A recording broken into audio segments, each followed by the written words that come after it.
कौन बनेगा बांग्लादेश का वजीर आजम? पार्लिमानी इंतखाबात का मैदान आज सजेगा। बांग्लादेश नेशनलिस्ट पार्टी और इत्तेहादियों का जमात इस्लामी और हामियों से जोड़ पड़ेगा।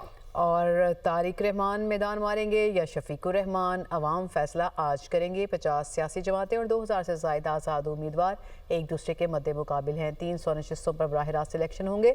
पार्लियामेंट में 50 नशिस्तें ख़वातीन के लिए मखसूस हैं।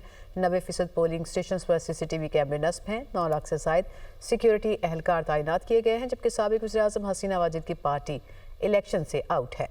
और तारिक रहमान मैदान मारेंगे या शफीकुर रहमान? अवाम फैसला आज करेंगे। 50 सियासी जमातें और 2000 से ज़ायद आज़ाद उम्मीदवार एक दूसरे के मद्दे मुकाबिल हैं। 300 नशिस्तों पर बराह रास्त इलेक्शन होंगे।